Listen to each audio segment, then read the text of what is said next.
my name is Roxana Rios and I'm going to talk about kinesics. Kinesics are the gesture that faces a person can make while talking, and it's also known as body language. Charles Darwin was a researcher, and his work, The Expression of Emotions, is found in the study of body language, showing that there's a million of nonverbal cues and signals. Albert Mirabine, a researcher of body language, found that the total impact of a message is 7% words, 38 vocal, including tone of voice, sounds, and inflection, and 50% nonverbal. Body language is an outward reflection of a person's emotional condition. Each gesture or movement can be a valuable key to an emotion a person may be feeling at the time. The key to read body language is being able to understand a person's emotional condition while listening to what they are saying and noting the circumstances under which they are saying it. A person can show anger, fear, joy, frustration without saying a word. Studies and evidence shows that some gestures, like crossing your arms on your chest, may be generic gestures and that cannot be changed. Just as verbal language differs from culture to culture, body language can differ too. Where some gesture may be common on a particular culture or have a clear interpretation, it can be meaningless in another culture or even have a completely different meaning. This is how we can prove that cultures not differ just by music, food, customs, and clothes, but also can differ by the way the people of each culture act. Hello, my name is Daniela Vega and I'm going to talk about how the young people communicate with each other. Nowadays, the young people communicate in an informal way. It is common to listen a young people call their friends like aha, or like ami, or like a, and not by their names. This language proves the theory that the young people are described by the short-term orientation. We know that the young people are described with the short-term orientation, and with the next interview we can prove them. Hola, ¿nos puedes decir tu nombre, por favor? Hola, María Camila Llano.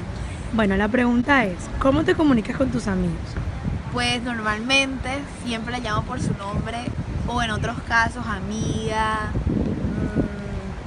Con algunas amigas ya me trato más de amor, o sea, de amor de mi vida y eso, o si no las insulto.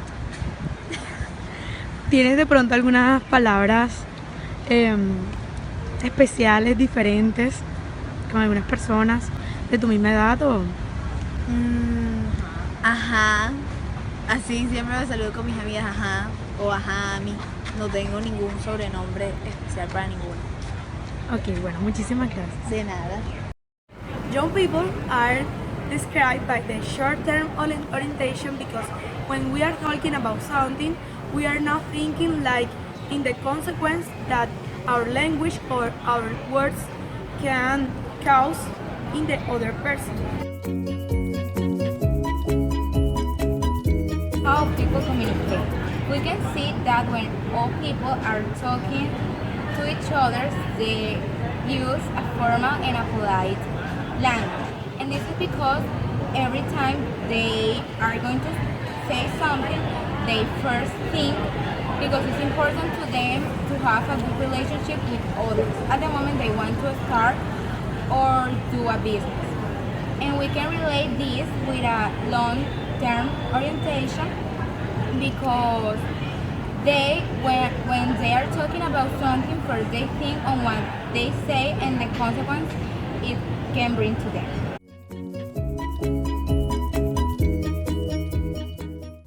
Hi, my name is Tatiana Roenes and I'm going to talk about the linguistic differences between the two group cultures of Colombia, which are costeños and cachacos. Costeños are people who live in the north of Colombia near the beaches, and cachacos are the people who live in the south of the country.